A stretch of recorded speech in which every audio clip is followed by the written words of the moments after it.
As the cubs have become bolder at home, Giles thinks it's time for Spot and Stripe to increase their socialization with the adult tigers back at the zoo.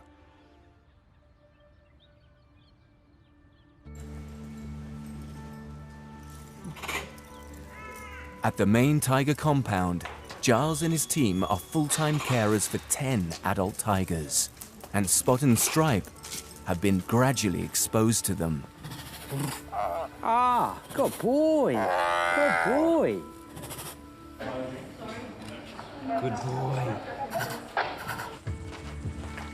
Seeing the adult tigers through the glass is one thing, but their next big milestone is to socialize and meet one of the adults in the open air.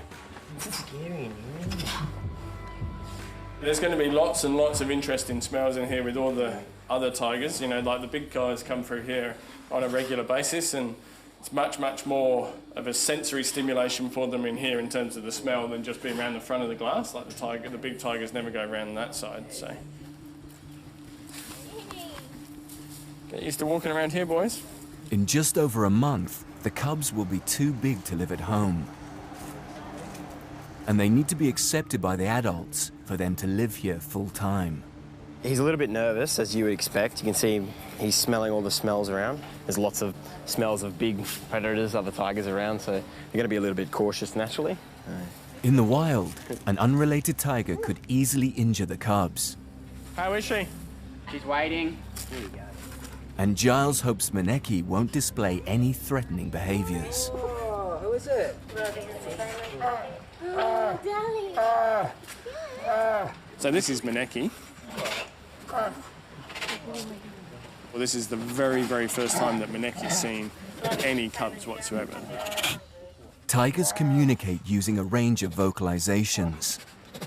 And the most common non-threatening sound they make is called a chuff.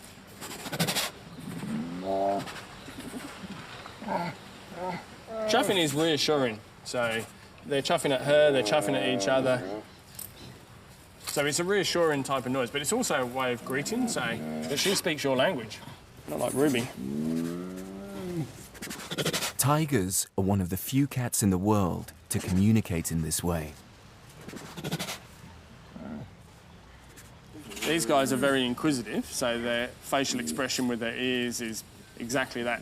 Now he's being a bit submissive for the fact that he's putting his ears slightly back, he's getting down low. So that's just being a little bit unsure, if you like. Whereas Maneki, you can see how relaxed she is. She's sat there, she's fairly happy. So Stripe is getting a little bit close. He's being cautious in the way in which he approaches. Good boy. You're brave. Yeah. Look at his face. He's very, very cautious. Like, he wants to go up a bit closer, but he's also a little nervous. But that's to be expected. Like, look at the size of her in comparison to him. So, and she's reacting a little. She doesn't want to be surprised.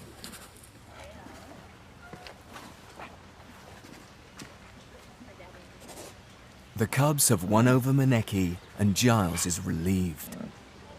For a very first encounter, you couldn't have asked for it to go any better or any smoother. You know, no one's being aggressive, no one's showing over interest or too much interest. So, and the cubs have coping really well.